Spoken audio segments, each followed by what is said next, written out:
So that is either a weak tornado or it is a gustnado. It might be a weak tornado. Power flashes. Look at that. Damaging winds, 80-mile-an-hour winds plus. That is a tornado, folks. Bam. That's a tornado right there. John, tell us where that is. I'll look at the live wind stream. Where do you have that? Tornado on the ground in Oklahoma City. Yeah, Mike, right now it's actually on 134th Street. No, it's not. It's on 119th Street as it kind of comes in. It's on 12th Street. It's on 12th Street in Santa Fe, Mike. You can see the church right there in the very bottom of your screen. It's continuing to go kind of towards the northeast here, but 12th Street and Santa Fe, we've got a little bit of debris going, as you can see right there. Continuing to track towards the northeast here. It's going to be coming up. Your next area right there is going to be coming up on Shields. The Shields kind of goes off there. Tornado now is crossing I-35 at 4th Street. Looks like it's occasionally an F0, occasionally an F1. Power flashes, there's more power flashes. You're looking at it live right here from Bob Moore Chopper 4. There's still no tornado warning in effect for Cleveland County from the Weather Service. There needs to be a tornado warning in effect. This is a tornado, and it continues to be an F0 sometimes, F1 sometimes. Look at all the power flashes. Those are winds 100, 110 miles an hour. Look at all that. That is I-35 at 4th Street in Moore. I want to point out to you here is a little damage here. This is from Kevin Josephy and Aaron Brackett. So let's take that full and take a look at it. They're down in Moore. And you see, that's very typical of F1, maybe low-end F2 tornado damage. And at this point, all the buildings are left standing. We are at a gas station. There's another gas station across the way, but I can tell you I'm facing a traffic light that's been turned around the complete wrong way. Light poles are down all across the area. We're here at Southwest 119th and Western. Check this out. This is where you would go into the store here at 7-Eleven. The glass completely shot out. Now, walking this way, you can see employees have already kind of picked up this area and swept the glass over here. Now, I want you to walk this way with me to this car that was parked outside the 7-Eleven. Check this out. You can see the windshield is broken here. We're not sure if that was caused by hail or by debris. Glass litters the floor inside here of TDC Sports. After the tornado came by a little bit ago, I'm actually stepping on glass as I walk. We are joined now by the owner of this local business, Mr. Kevin Cardwell. Kevin, where were you earlier and how did you hear what happened? Basically, I was at the house and it actually hit my neighborhood, and it hit the neighborhood pretty good. My son's school was damaged pretty good. And so after I made sure my family was safe, we ran around the neighborhood trying to make sure our friends were safe and make sure everybody was okay. And I started having people, that weren't affected, that were on the news, hey, you need to go by your store. That 7-Eleven by your store got hit. It didn't show your store, but it showed the 7-Eleven got hit pretty good.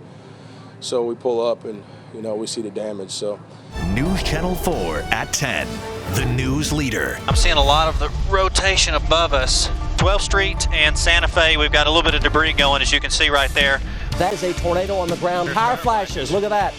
Damaging winds. Interstate is basically shut down. We've got power lines down all over the southwest side of town. it was really crazy how fast it came. It caught us all by surprise. Absolutely no warning. Boom, it was right on top of me. At the intersection, there are several power poles that have been knocked over. This is where you would go into the store here at 7-Eleven. The glass completely shot out. At first, it's just like how much damage it is, and I was pretty emotional, and I hadn't got to come in and see it yet. But we're all safe and sound, and that's the important thing. From News Channel 4, this is breaking news. Hi, everyone. I'm John Welsh reporting live from Bob Moore Chopper 4 over Stillwater here, where we know that there's been a horrific accident here at the OSU's homecoming parade. And welcome to the News Channel 4 newsroom. This is Brian Brinkley reporting. We are following breaking news in Stillwater today. Tragic accident during the homecoming parade today on homecoming day in Stillwater as Oklahoma State getting set to host the Kansas Jayhawks today. A car accident at Hall of Fame in Maine with 3 confirmed dead now. And as many as 27 transported to hospitals with injuries, 8 of those in critical condition. There is a 25-year-old woman, Adacia Chambers, who has been taken into custody and charged with DUI in relation to this incident. Lauren Fultonberg is in Stillwater, and we have him live now. Lauren, you were at the press conference earlier with the Stillwater Police and Fire, as well as the mayor and OSU President Burns Hargis.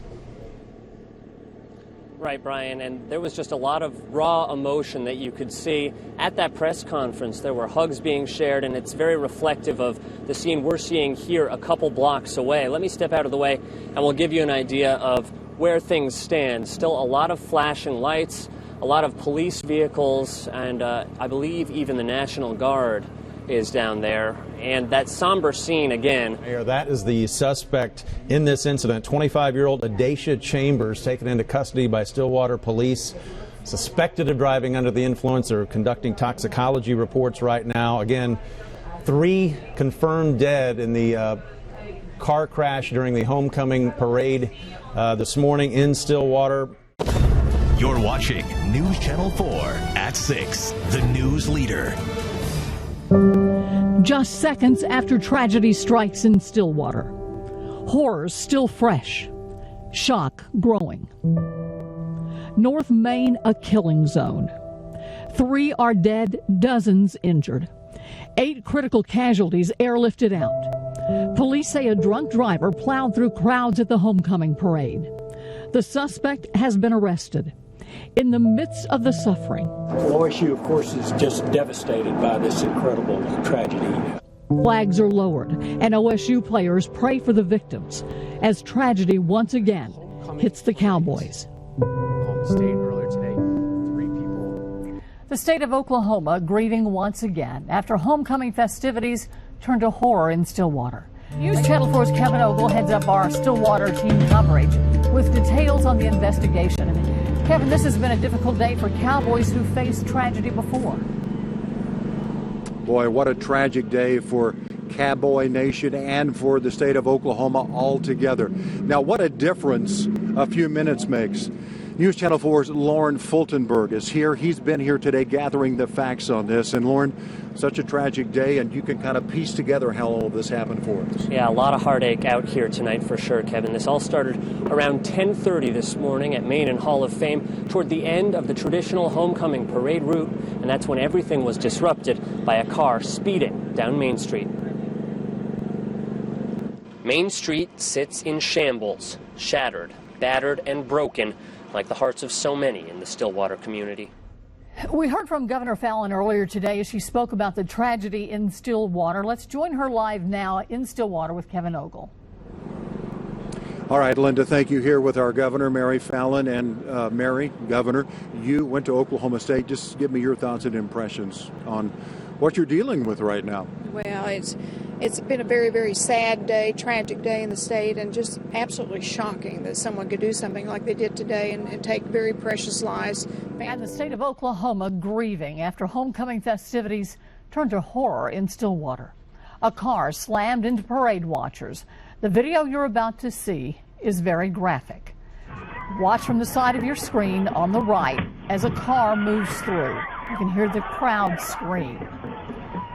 What you see when it first comes through is after it hits a motorcycle, and then it plows into the crowd. The latest numbers at this hour, 4 people killed, including a 2-year-old boy. 44 others injured, 7 of those considered critical at this hour. Our Ashley Kringen is with us tonight as well, and she has that part of our story tonight from Stillwater. Ashley. Kevin, despite some cheers when the Cowboys scored and took home the win, a lot of fans we spoke to say it was unusually quiet in the stadium. Let's hear from them now. It wasn't your typical homecoming. In a sea of orange and black. Of course, Kevin Ogle is heading up our team coverage at the OSU campus and joins us now live with more. Kevin. Well, you know, we've had a lot of fun over the years on our Bedlam bats. Linda's an OU grad. I went to OSU. And, of course, we treasure all of our university and colleges and the students and faculties there. But there are a number of OSU alum in our newsroom and the station at KFOR. And this is our message tonight to Cowboy Nation. Tonight, the OSU Cowboys are mourning once again. The unthinkable has found us. We are shaken. How much can one family take? How many times will we bear this familiar sadness? We've been here before. We know this sting. We also know the way out. We won't turn our eyes from this pain. We will face it together. Head bowed, heart broken. We will remember and rise. Cowboy up. story begins near 8th and Iowa and ends that white one right there across the street from Floyd Briggs. Just coming down through here going, wah, wah, wah, wah, wah, wah, wah, and I thought, uh-oh. He's describing a motorcycle that police had pursued through city streets and alleys till the driver, Michael Coppage, came to a Floyd in the road. I said, well, I got to stop this guy before he hurts a little kid. And I run out here and kind of getting ready for him. Yeah, I ain't no football player either. And in a matter of seconds, Coppage was on his back. And he laid that bike over about here and slid all the way to that pickup. Run around that fence right there, and I just went after him. I was running out of steam pretty quick. I'm not very aerodynamic. But Floyd managed to chase him right into the waiting arms of Chickasha police. Coppage was arrested and later admitted the only reason he ran was his lack of a license and insurance. That's not a serious thing right there. You get a ticket and a slap on the hand and pay your fine and then go fix your problem. And for neighbors that caught this camoed Cavalier in action, he's got a message. I did use some language that just isn't how I talk, and I'd like to apologize to them folks because that was kind of uncalled for. Some of the words I used, I was pretty worked up, and so I'm sorry for that.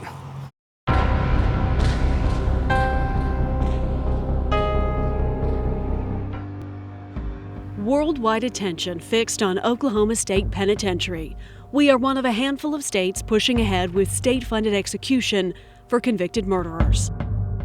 Capital punishment has come under fire recently as lethal injection drugs became unavailable, opening the door for last-minute legal maneuvering and reigniting the discussion on cruel and unusual punishment. There are 49 inmates on Oklahoma's death row. 44 of them are housed here at Oklahoma State Penitentiary. The execution chamber is also inside these walls. Interviews with death row inmates are rare, as much of the execution process and their lives on the inside are still secret. In Oklahoma, death row is halfway underground, a metaphor really for the inmates who come here to live and to die. According to the Department of Corrections, the average execution age is 38 years old. Most prisoners will be housed here 12 years before their time is up. Richard Glossop has lived on H Unit 17 years.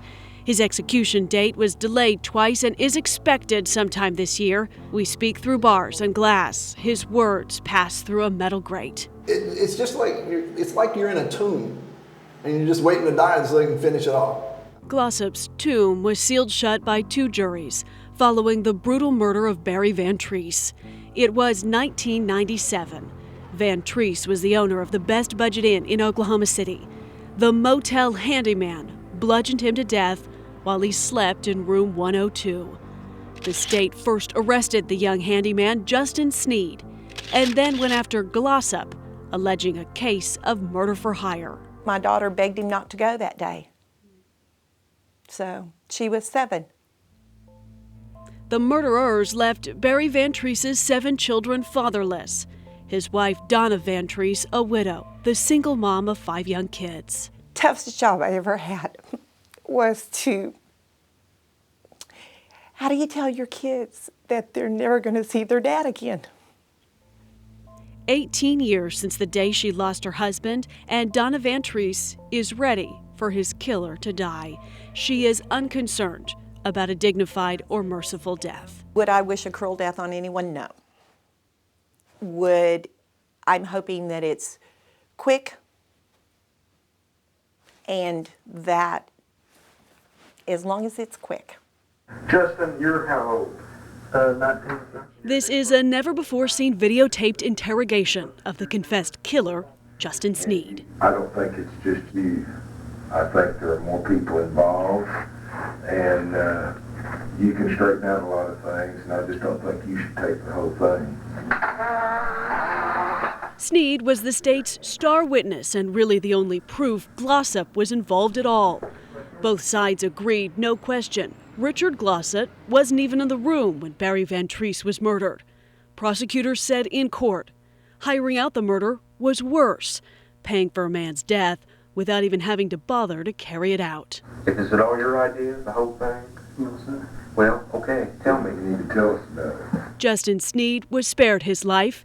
He got a life sentence in exchange for his testimony against Richard Glossop. We say now that we're going to reserve the death penalty for the worst killers or the worst killings, and it's clear in this instance that Mr. Glossop did not have the capability of taking another life. And it seems bizarre that the person who did got a life sentence. The Constitution forbids cruel and unusual punishment, and the Supreme Court has expressed that we will not execute people cruelly, will not torture them to death. It goes against American values.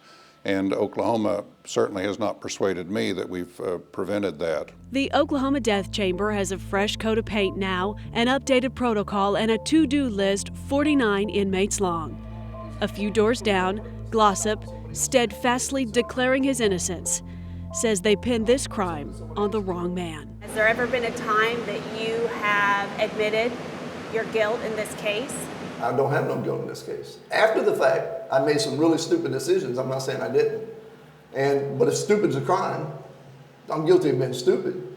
But I've sure paid my price for that. Some wonder if his moral compass is significantly crooked enough to die for this crime. The dying part don't bother me. Everybody dies.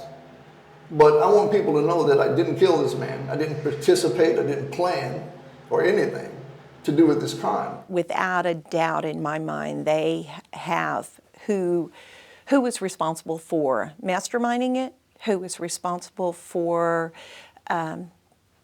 covering it up afterwards, who was responsible for the actual crime. The U.S. Supreme Court will soon weigh in on Oklahoma's death cocktail. Does it serve up sufficient portions of mercy and justice? Legal delays brought Richard Glossop one more Christmas than he expected, 18 more Christmases than Barry Ventries. Allie Meyer, News Channel 4.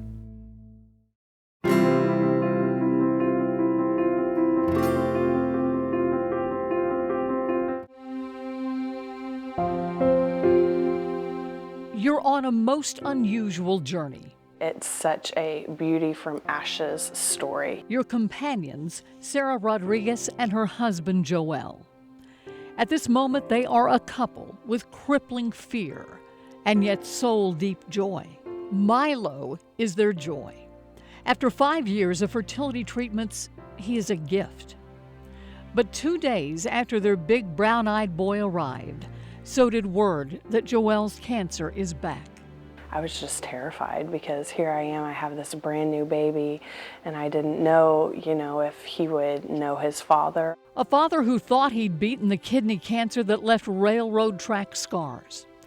A family who started a blog 5 years ago asking for prayers. I'm Joel. And I'm Sarah. And we just wanted to thank you guys for coming to our blog, for your prayers and for your comments and all the support that you have given us on the site. Prayers that strengthened the young couple through months of chemo and hospital stays. Images they thought were part of their past suddenly became real again. There was no part of me that ever thought that he wouldn't beat it. Joel fought for his son. He fought for his wife. He fought for his life. He would never even let me doubt that he was going to beat it. After surgery to remove the cancer, Joel suffered a series of strokes that neither medicine or prayer could reverse. Sarah became a widow at 32. But the story doesn't end there. It's only the beginning of why Sarah now believes in miracles. As Joel grew weaker, partially paralyzed, he told Sarah they would have another child. I don't know how that would be possible because of, the state that you're in right now, but he was just adamant, no, we are going to have another child and it's going to be a little girl. Sarah and Joel had 2 embryos left from their years of fertility treatment. She considered them the last living part of her husband. She had them implanted. Whenever I found out the news that it was a little girl, I just started bawling. I was like, he was right, he knew. Ellis Claire Rodriguez was born last November. A beautiful, healthy baby for 2 weeks. Literally, it was 1 o'clock. We went to our pediatrician, and by 8 p.m. that night, she was on a ventilator in the hospital. Bacterial meningitis. More tubes than flesh. Seizures and swelling destroying the newborn's brain. Prognosis, poor neurologic outcome. Baby Ellis wouldn't be able to breathe on her own. when I had prayed so hard and believed for it with my husband, and then it didn't happen, it shook me. It never caused me to doubt God, but it really shook me as to if miracles do exist or do they happen. Sarah turned to her blog asking for prayers. Millions visited the site from around the world. I would get emails and blog comments from people in Poland and Australia and England and Costa Rica saying, we're praying for your daughter. And not just praying, like they would say, we've wept for your daughter. We've begged God for her life. Right before we removed her from the vent, I ducked in the bathroom and I just said a really quick prayer. I said, I know this looks hopeless, but if there's any way at all that you can let my girl live, 30 days with her is not enough. Doctors took Ellis off the ventilator. And they put her on my chest, and she just started breathing. I thought, do I dare to hope that this little girl's going to actually live? And live she did. But would the tiny girl show lasting effects of the illness? At this 2-month mark, doctors say she's developing normally. As each day went on, she's just started to improve more and more and more and more. Sarah had been warned at the hospital that meningitis could cause deafness. Ellis can hear. There's no denying that she's defied the odds. I was just thinking how crazy it was that the last time we were here was the day before she got sick. I know. At 4 months, Sarah says Ellis continues to do well.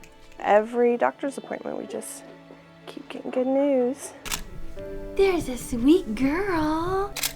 Such a tiny girl to have brought faith to so many who dared to believe. It's just definitely reaffirmed my belief that no situation is hopeless and that the miraculous does happen.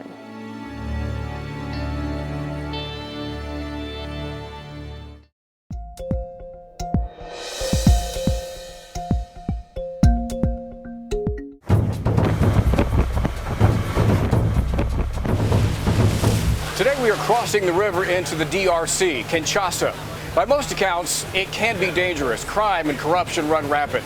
But there also is a tremendous need for humanitarian work. And today, we have a boatload of volunteers.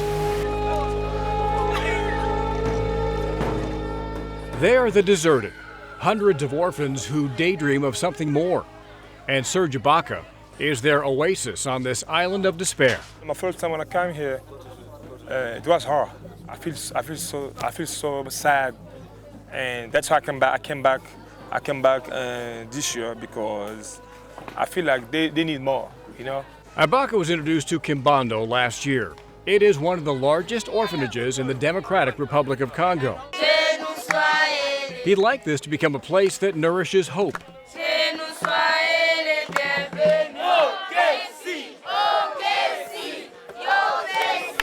The Thunder power forward is teaming up with Pros for Africa. We got Serge, this is his town, helping us and paving the way. Starkey Hearing Foundation. You're a doctor now, Serge? Yes, sir. Dr. Ibaka. Dr. Ibaka? Yes, call me Dr. Ibaka. Just hold on to them a minute. And Water is Life, an Oklahoma City nonprofit that distributes these water filtration straws. The relationship with Serge has been really a lot of fun. He saw the straw filters and just went crazy. He said, man, we've got to get those to some of my people. Collectively, they are pledging long-term care here. To deliver more than $500,000 worth of hospital equipment for these kids. He's made a commitment to deliver food and anything that they really need. He wants to do it to help this orphanage. Many of these children are getting life-changing medical attention, hearing for the very first time. This allows people to feel other people, to feel their voice and connect them with life itself. And when you do that, they just come alive. And Serge is personally stocking this facility with supplies. This truck holds enough food to feed the 800-plus orphans for 1 full year. They feel special, you know. It's important for them to see, you know, like, it's important for them to know there's people out there who care about them. We don't want them to feel like they're alone or like they don't have nobody. These children don't speak English, but they do know gratitude. Thank you, thank you. Thank you, Paul. Thank you. Money can fund this orphanage, but it is the love that makes it smile. And this Thunderstar is investing both. I want to be friends with them. You know, I want them to feel like I'm their big brother. Thanks to Serge Ibaka and his army of angels. These are my friends. These beautiful children will always feel loved. It's just beautiful and brilliant to be able to see these reactions and see their lives changed. A lifetime friend to the children that society has forgotten. In Kinshasa, Democratic Republic of Congo, Lance West, News Channel 4. But as News Channel 4's Lance West tells us, from the time he was a child, Bobby was going non-stop. From the very beginning, Bob Berry Jr. was a firecracker, a diaper-clad bundle of energy, always trying to keep up with the older neighborhood children. When Danny slid out that window, Bobby Jr. just lit up. I mean, he was jumping up and down. That diaper came off, and I never seen nothing like it in my life. And I go up and knock on their mama's door and I say, do these look familiar? His exuberance continued into the high school years. Bobby was adored by classmates and teachers alike. But Bobby was a special guy. He was always very optimistic, very positive. He had a very good self-esteem, and he really enjoyed basketball. Junior loved to shoot those three-pointers. Bobby worked hard to make the starting lineup his senior year, only to voluntarily give up his spot to a younger player who he felt had more talent. Everybody had a better time because of him. BBJ went on to the University of Oklahoma, and while studying broadcasting, he learned the ropes from the best in the business, Bob Sr. Bobby became a familiar face around the OU football program. What a great guy. Not just me, hundreds of people that came in contact with him. You knew he was a genuine person. So he always used to gig me about my afro. You know, Bobby had a pretty big afro back in the day. Well, kind of, yeah. He had the white man afro, yes, right. Yeah, he had a lot of hair too. I remember that. Well, this is Bob Berry Jr. I want to introduce him tonight formally because he makes his debut tomorrow morning on the AM show with Butch and Ben McCain. Bobby began his career at News Channel 4 in 1982. If there had been an award for most liked coworker, he would have been crowned the KFOR King. I'd, be typing away on my computer, and I feel this little pinch on my shoulder. He'd be like, "Hey, girl, how's it going?" He'd stop and chat with me for a little bit. So it's going to be really weird, being at work and not seeing him and. He had a servant's heart in so many ways. And as talented as he never acted like, hey, I'm Bob Berry. There was no Bob Berry. He was just Bobby. Great guy. You know what they didn't do? What? They didn't guard Linda. Oh. Bobby made sportscasting look effortless. He had a unique ability to make sports interesting and fun, even for the non-sports fan. I'm more than a little nervous, but I had. And nobody worked longer and harder than BBJ. But I would regularly see him when I came into work at 4 in the morning. He would still be here, sitting at his desk, doing the schedule for his department, researching a sports story. I think folks have no idea how hard he worked. Bob Berry Jr. set the standard. He was love and kindness personified, a compass for all of us to follow. I can't.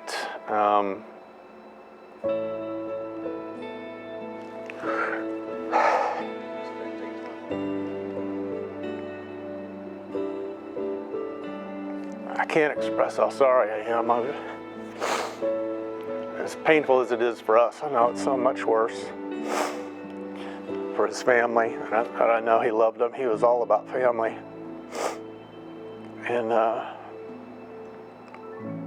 guess I just want them to know our prayers and thoughts will be with them, not only in the coming weeks, but forever. We loved him. Well said, Brian. Amen to that, Brian Brinkley.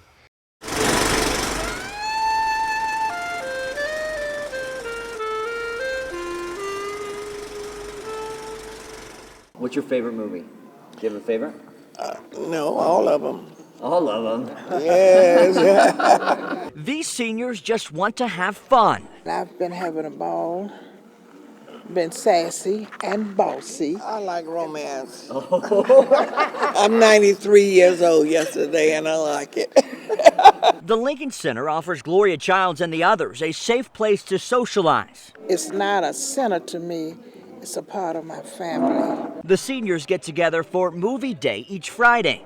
At least they used to. They told us in our staff meeting that no more movies were allowed in our sites. The Oklahoma County Senior Nutrition Program puts on the activities and pulled the plug on movies at the Lincoln Center and 17 other centers after receiving this notice from the Motion Picture Licensing Corporation, demanding they stop playing movies without a license or risk paying a hefty fine. It's unfortunate that people think that, we're pirating or whatever is going on with the movie industry, but, we do what we have to do. The letter's legit. You've all seen the FBI warning at the beginning of a movie.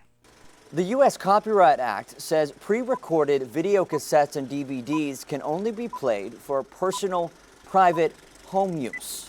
When the movie gets screened to a larger audience, whether that be at the Lincoln Center or the historic Paramount OKC on Film Row, it becomes a public performance, which requires an additional license. We get a license to show movies done by studios on their list. It's a pretty extensive list. Owner Melody Garneau says the Paramount OKC gets a discounted license through the Motion Picture Licensing Corporation because they do a name-your-price membership for moviegoers. But it makes it affordable for a small place like us or a private nonprofit organization, for example, to be able to show films to their, if it's a church or something like, or a school or some kind of retirement center or something like that they could afford to do that. The movies at the Lincoln Center are free, so they too qualify for a discounted license.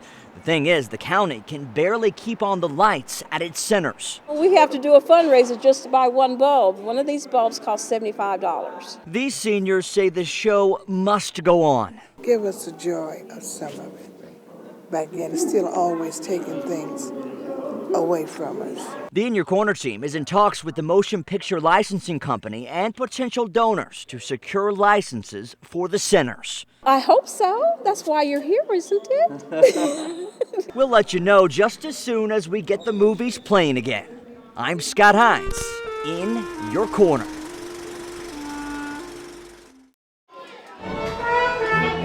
This room is about to transform. Pieces of the puzzle brought together to make the whole. You're watching what some consider a miracle in the making. A place where kids are changed forever. You're at a rehearsal for a program designed to influence children through music. Each is provided an instrument, and if they graduate from the program by showing leadership and responsibility, they earn the right to own their instrument. They learn dedication, commitment, sometimes new concepts for at-risk children. It's really great to see them begin to take pride in an activity that they are doing. They also learn that someone cares. How are you today? Did you have a good day at school? Yeah. Good. Ed Keller and Bill Howell have volunteered their time, providing snacks for the kids. They're the first people that greet our kids when they come in after a long school day. Did you have a good day at school? Good. They do so much to lift the kids' spirits. They call them by name. Allie, you sure look pretty in your glasses. Knowing that somebody knows their name, that somebody can say, oh, you got your haircut. I just love your haircut. To have that kind of recognition is really important to our kids. Robin nominated them for Pay It Forward. I am Nick with First Fidelity Bank, and Bill and Ed sound like volunteers that we and the community greatly value and support. So I'd like to give you on behalf of the bank $400 so you can pay it forward. 1, 2, 3, and 400. Thank you Thank you so much. We appreciate your nomination. Let's find Bill and Ed now. Now, do you recognize this friend?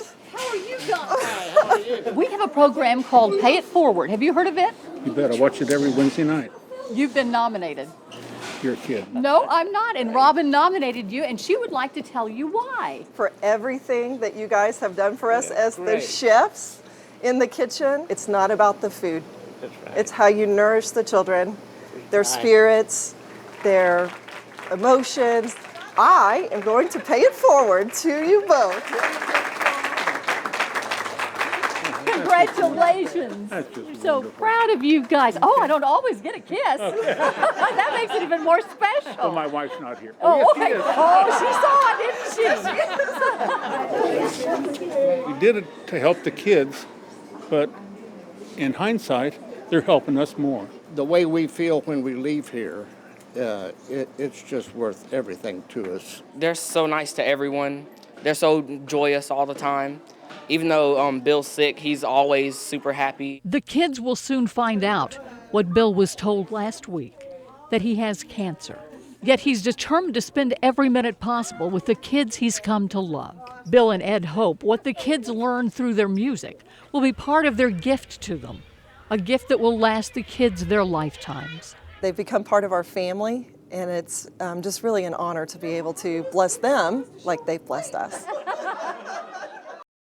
It's somewhere along these country roads that a country superstar, Hey everybody, Blake Shelton here. met Roho Hartman. I didn't get a chance to get Blake's number. I give him one of my cards, though. I did do that. Roho was headed home from Ardmore when he reached a river that was once a road. There's a car on the other side pulled up. Here he went in it, and I thought, I thought, well, I believe I'd make it, too. He didn't make it. Soon he and another passerby were pushing his stalled truck up a hill. He said, don't slip down. And I said, I'm not. And it was a slow move to start with, but we stayed with it. That is, until a Dodge pulled up with a handy tow rope and a familiar face. And the guy said, are you ready? And that looks like Blake Shelton. That's exactly what I thought. And I said, yeah, I'm ready. Soon the truck was safe up the hill, but Roho was far from home. And I said, hey, could you give me a ride home? And he said, where you live? And I said, just right over yonder. And this unlikely duo was off as Roho warned the Hartmans. My wife called me. I said, Blake Shelton pulled me out, and he's going to go ahead and bring me on home. I said, you better slick up, and we'll be there in just a minute. So for the next few minutes, the two just shot the breeze. We hit it off real good. He looked like a normal person, but tall. I'm telling you, he's on that age. He's doing good. Before long, they were home. The family snapped a few photos, and Blake was off. Roho now hopes someday he can repay the favor. Get him on that Facebook deal, or however that is. I don't know nothing about it. It was great. It was great. It's pretty good. He's a good feller, I think. Yeah, I like him. Take a big chunk of black walnut, and Stanton Pace likes to follow the grains and rings. They tell him most about what shape his animals might become. Let's say I want to make a bear. I'll start carving the bear, but I'll let the grain tell me kind of how the features are going to be. But Stan has something else few other carvers like him can boast, especially when it comes to carving bears. He has a live model, a 3.5-year-old male black bear named Bowser. This is Bowser. This is my buddy. Hi, buddy. How you doing today? No, you don't want to eat that. The Paces bought Bowser as a 5-week-old cub. They raised him in their house until he got too big, and they moved him to a luxury enclosure right next to where Stan does his carving. This is our model. This is our model for the bears. They spend a lot of time together, Stan and Bowser. In fact, if Stan needs a certain pose, the treats come out. Really going after it? There's many a times when I got a little packet of honey, I'll have to go put it on the fence and put it where Bowser will give me the right angle so that I can see his eyelid or his lip or his little mouth. And just when you think you've got it right, he'll give you something else that looks better. Full disclosure here, I didn't venture into Bowser's area. Stan's wife Shanna is the one shooting these pictures. They tell me Bowser minds her better than he would a stranger. No. No. But when it comes to special relationships, you won't find one better than this artist and his model. We like to hold hands and take sunset walks. Look into each other's eyes. Yeah. Model and muse together in one 500-pound package. That's Bowser. Their connection is definitely unique. There's a bit of him in every piece of wood Stan carves. Near Tecumseh, Galen Culver, News Channel 4. Is this a great state or what? You're watching News Channel 4 at 10, the news leader. A packed courtroom, an entire city waiting for a verdict. Count 1, sexual battery. Defendant is guilty. Count 4, defendant is guilty. Count 5, guilty, guilty, guilty. A former police officer breaks down sobbing as a jury finds him guilty of unspeakable crimes against women. Boy, drama inside the courtroom and outside. Praying, singing, crying as a jury found former Oklahoma City police officer Daniel Holtzclaw guilty on 18 of 36 counts. As you can see, we have team coverage, including expert analysis on what happened inside the courtroom today. But let's start with News Channel 4's Leslie Rangel. She was in the courtroom when the verdict was read. High drama there, Les. Oh, yes, it was, Kevin, and I can tell you very, very emotional from all parts of the people in that courtroom.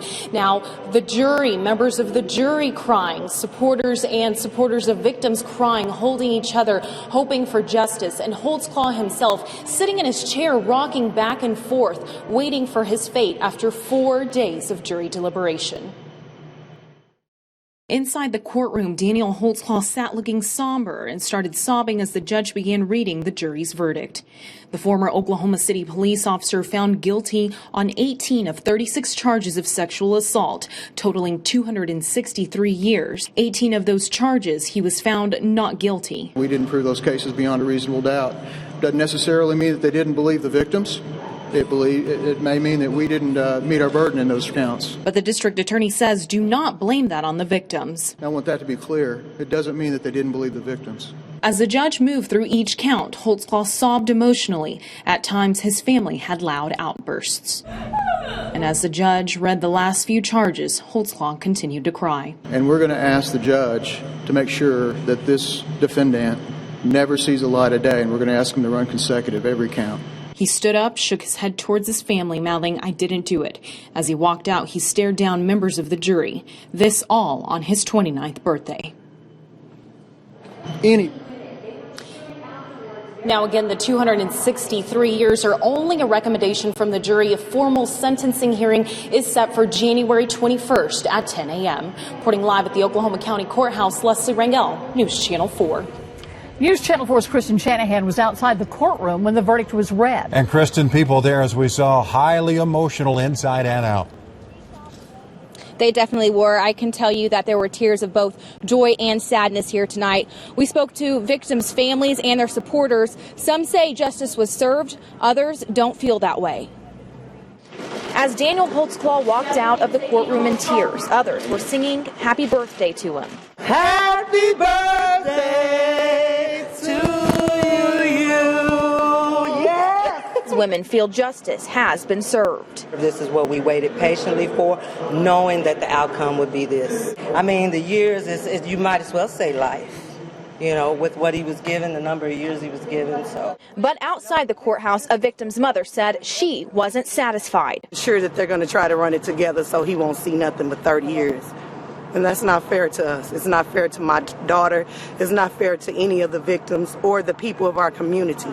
Some say true justice will only come if Holtzclaw spends the rest of his life in prison. So now we wait for the formal sentencing, and we can move forward. We can try to move forward and deal with some additional questions about the police department, monitoring other officers, but this had to be done first. Amen. Amen. Yes. Amen.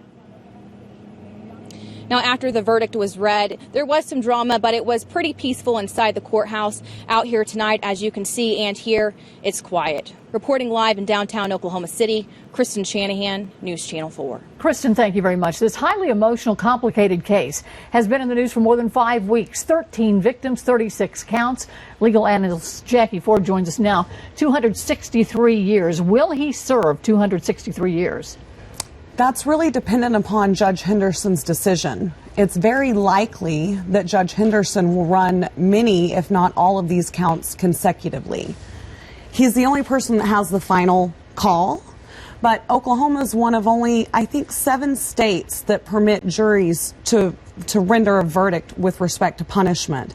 And for a judge to upset a jury verdict in that way is very, very uncommon in Oklahoma. So the jury carries some responsibility here and actually some weight. Well, absolutely. I mean, we charge them with the duty of assessing punishment, and then to have them do that and do it as diligently as this jury did in this case. I mean, they've deliberated for 4 days. And you have to imagine that a lot of that time was dedicated to assessing what they believe to be fair punishment on each and every count that they convicted him of. So to charge them with that duty, allow them to do it, and then to take away that power is very, very uncommon. It may be that Judge Henderson decides to run some of the counts together. Sometimes we see judges, maybe they will look at the counts that deal with one victim, and maybe those counts may all run concurrently. But it's very likely that a number of those counts are going to run consecutive. And these counts, many of them are 85%, which means he will not be eligible for early release. This concern that the sentence will not be what it sounds like it is, I think it'll be very much what it sounds like it is. And I think it'll be very unlikely that Mr. Holtzclaw will ever breathe another breath of free air. There will be a pre-sentencing hearing between the defense and the prosecution. Now, if you watch the video, let me show you the video of Holtzclaw after the verdicts were read. He walks toward the jury and mouths what appears to be, "I didn't do it." You see him shake his head. Now listen, we'll do it again. See if you can hear him. He's sobbing, but it appears he's saying, "I didn't do it." Now, during these pre-sentencing hearings, he can show remorse, and that will sometimes help a suspect. But in this case, if he's saying he didn't do it, then can he come back and say, "I'm sorry"? It would be rather disingenuous, wouldn't it? You know, maintaining a not guilty verdict and asking the state to prove you guilty beyond a reasonable doubt, there's nothing really offensive about that. That's what our system is set up and designed to do. We should not punish defendants for exercising their right to a jury trial. Right. But once the jury's rendered their verdict, if Mr. Holtzclaw is expecting any kind of mercy from the court, you would expect that he would refrain from that kind of behavior, looking at the jury and basically telling them they got it wrong. It would be very difficult for him to come in later and then ask this court for mercy. In order to ask for mercy, he needs to take some responsibility and ask for remorse and show some remorse to seek that grace. Jackie Ford, our legal analyst, thank you very much. And we just got this statement from the Oklahoma City Police Department. It says, quote, "The Oklahoma City Police Department is pleased with the jury's decision regarding the Daniel Holtzclaw trial. It was a long and difficult trial and deliberation process for all involved. It's obvious the jury took their responsibilities very seriously and considered every piece of evidence presented to them. We're proud of our detectives and prosecutors for a job well done. To the jury, we thank you for your service. We are satisfied with the jury's decision and firmly believe justice was served." For complete coverage of tonight's highly emotional verdict, head over to our website, KFOR.com. Elsewhere tonight, a local woman fighting to get her husband's remains back. She says she's tried for more than a month to get the remains, but couldn't pay, so she was told no. News Channel 4's Kristen Shanahan, she's been busy, got on the case to sort it all out. 37 years is a long time. He deserves so much more. Tears spill when Vicki Barton remembers her husband, Arthur Wayne. The 61-year-old died in a Norman hospital on October 24th. At the time, Vicki was in jail and didn't get to tell him goodbye. My son went up and talked to the judge, and they released me. And I got out, and on the ride home, I told my son I wanted to see Daddy. Vicki says the hospital directed her to an out-of-state cremation provider. When she asked about seeing her husband's body, she says she didn't like what she heard. That it was going to be a $95 charge for me to view him, and I would be able to view him through glass. And I told her, oh no, that's not going to work. Then, when she inquired about where her husband's body was, she says she couldn't get a straight answer. Vicki claims the third-party business said she couldn't see him until she paid a nearly $1,700 bill. That's until we got involved Thursday. Here I am, talking with the cremation provider. Where is Mr. Barton's remains? He's actually at the Oklahoma mortuary. He said his company paid for the cremation and turned Vicki over to collections. The Barton family says they're just glad they are getting closure. I deserve closure. I'd like my dad to rest in peace, you know. And I want his ashes, you know, we made promises to each other, and he wanted to be in Colorado, and I'd like to. Me and the kids go to Colorado and put their daddy, where he wanted to be. Now, the Oklahoma mortuary did confirm Arthur's ashes are there. The Barton family plans to get in touch with the facility tomorrow to see about picking them up. Well, in McLeod, Oklahoma, they're accustomed to fights on the court or in the fields. But tonight's fight is playing out at the school board, and it's all because of the mascot, a redskin. Something some say is offensive and needs to be changed. News Channel 4's Lauren Fultonberg is on the night beat. He's live in McLeod. And Lauren, both sides were very vocal tonight. Yeah, Linda, and they both came out in force for a battle over this mascot and this name, the Redskins, which has been the standard here in McLeod for generations. This is a small town, so the Board of Education is a small facility, and so many people showed up that some had to wait outside, just peering through the blinds, through the window, trying to see the heated discussion. Pride or prejudice? It's never really been a question in McLeod, Oklahoma, home of the Redskins. That is, until now. Everyone's really trying to fight for this. The people in McLeod wear their red with pride, and they'll tell you they always have. They've got a lot of history. That McLeod Redskin, I don't know of anybody around here that objects to being a Redskin. If there is, I don't know about it. Thursday night, Albert Baldwin found out. I was brought in to teach a geography class because students in that class were referred to as dumb Redskins, subhuman, less than. That it was a problem. The name and mascot, long respected and loved, called into question by Native Americans in front of a packed house. It is not an honor, and racism should not be up for popular vote. But the people of McLeod fought back. Generations of Redskins, backed by the Kickapoo tribe, united. Redskins is an honorable name. We are very proud of our Redskins and have never thought of the name being derogatory or insulting. And ultimately, the board sided with its people, preserving a tradition increasingly called into question. Now, 3 members of the Board of Education voted for this measure outright to keep the mascot. A 4th abstained because she thinks it should be to a vote of the people to decide. We're live tonight in McLeod. Lauren Fultonberg, News Channel 4. Next in weather. High temperatures across our state near record levels again today. We're 72 here in Oklahoma City. Changes, though, are now rapidly approaching our state. This is a major storm. How will it affect your Friday and your weekend? On that timeline, some Oklahomans will see a bit of snow. That's next. And fighting back after earthquake damage. This is the worst area right here. The local attorney's looking to clear the way for homeowners to get help. That's next. Pay up. That's what some Oklahomans want to happen after they say their homes were damaged by earthquakes. Attorneys are looking for people in Coyle, Stillwater, and Guthrie to join what may become a class action lawsuit. News Channel 4's Leslie Rangel has more details. This is the worst area right here.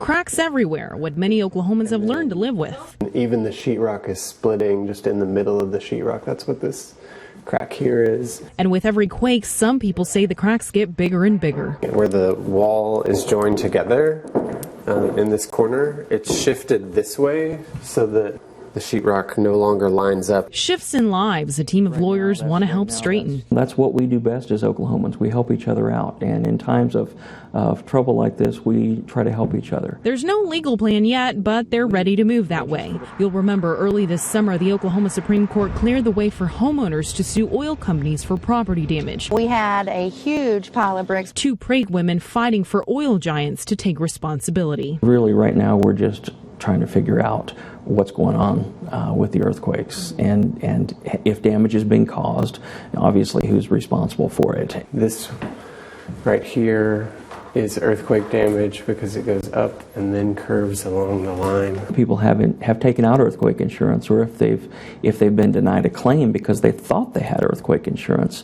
have those claims been filed right, denied properly or improperly? The beginning of a long journey. Some Oklahomans are ready to start. So this building would be irreplaceable. In Coyle, Leslie Rangel, News Channel 4.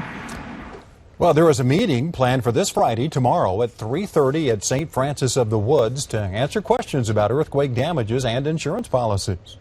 Tonight's forewarned forecast is sponsored by Eskridge Auto Group.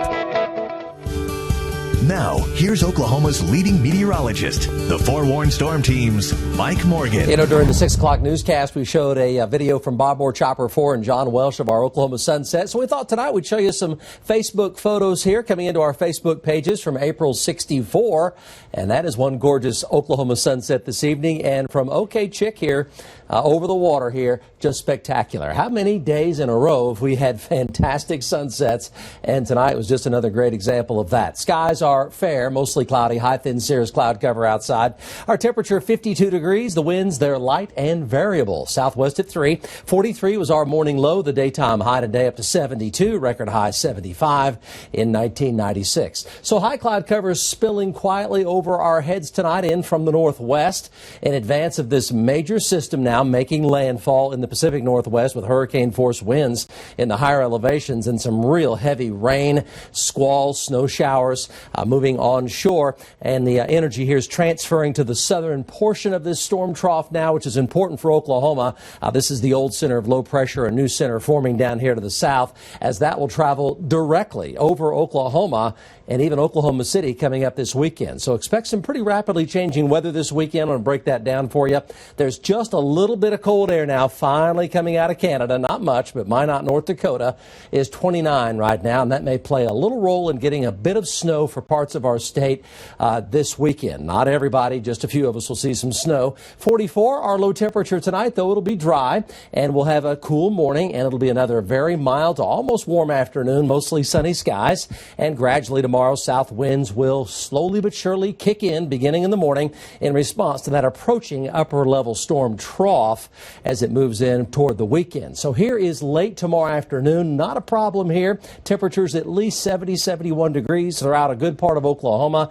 As we head toward Friday evening, Friday night, it'll stay mild. South winds continue pretty strong. Cloud cover thickens up. And then here comes the action. 4 p.m. Saturday. 2 areas of thunderstorms. Some could be severe. Both these areas. One develops near Ardmore up toward Shawnee and Ada and Okemah. The second area is in western Oklahoma here ahead of a dry line, cold front, and a strengthening area of low pressure. And that will gradually develop and push toward Oklahoma City by late Saturday evening, overnight Saturday night. Heavy rainfall with this line, more spotty rain and thunderstorms with that western line. Sunday morning should have some showers around briefly before the cold front barrels on in. Here comes the wraparound, driving northwesterly winds Sunday afternoon, and temperatures just cold enough to get some heavy, wet snow in northwestern Oklahoma on Sunday. And I'll show you those snowfall totals coming up. 39 Enid tonight, 39 Ponca City, 39 Stillwater, 44 here in Oklahoma City, and upper 60s to mid 70s for tomorrow. A breezy south wind, partly sunny, near record highs again for your Friday. Friday evening also looks very nice. These are rain chances late in the day Saturday, primarily Saturday sunset into Saturday night. Moderate probability, high probability, close to 100% in Oklahoma City. Saturday's highs upper 60s and low 70s. And there is your risk for severe weather late in the day Saturday and Saturday night. Tornado chance is not zero, but it is quite low. So we'll keep close track of that. 75-mile-an-hour winds and nickel-size hail. Rainfall totals from 1/10 of an inch to over 2.5 inches. The heavy rain in eastern Oklahoma, 4/10 of an inch of rain in Oklahoma City Saturday night. And Sunday, 47 degrees and snow in northwestern Oklahoma. Some snow accumulations in the Panhandle. And there could be a couple inches in the grassy surfaces up around the Alva Woodward area Sunday as well. Oklahoma City, about a quarter to a half inch of rain Saturday night.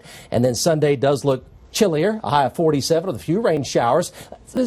That system weather kicks on out, guys. Sunshine Monday and Tuesday, upper 50s, and then cooler weather Wednesday and Thursday. Back to you. Thank you, Mike. A Sooner player doesn't plan to be wearing an OU uniform next season. Brian's going to have more. Right, and the Thunder are looking for a little revenge tonight at home against a team that beat them a few days ago. It's next. Now sports with Brian Brinkley. The Oklahoma City Thunder suffered a stinging loss to the Atlanta Hawks 10 days ago in Georgia with another fourth quarter collapse. It didn't take long for OKC to get their shot at revenge, though. Atlanta was in town tonight for the rematch, and the Thunder didn't want to get mad. They wanted to get even. Billy Donovan and Russell Westbrook making sure they were on the same page, and the Thunder were this time around against the Hawks. OKC went on a 13-0 run in the first quarter to take the lead. 9 of those 13 coming from Serge Ibaka, including the 3. He had 23 points and 10 rebounds, and OKC OKC never trailed after that. Westbrook with a pass to Kevin Durant. Watch this, the blind layup as he's falling backward. KD with a triple-double, 25 points, 12 rebounds, 10 assists, and he clinched the triple-double with this assist to Westbrook for the three. Westbrook had 23 points and 10 assists. 3 Thunder players had double-doubles, and OKC won at 107-94. So I just try to switch the game up and get Serge open, get Russ shots, get Steven shots, and I think it's contagious, when your top guys do that. So Russell did a great job of setting the tone, and I was able to get some, be aggressive and make some plays, and it opened it up for me at the end of the game. And the Thunder at Utah tomorrow night. Oklahoma quarterback Trevor Knight is going to transfer and has been granted a full release by OU and head coach Bob Stoops. Soonerscoop.com first reported the story. Knight is expected to graduate this semester, and he could transfer to another school in the spring and play next season. He's reportedly considering Kansas State, Oregon, SMU, and Georgia. The QB who beat out Knight, Baker Mayfield, was a finalist for the Walter Camp Award and Davey O'Brien Award.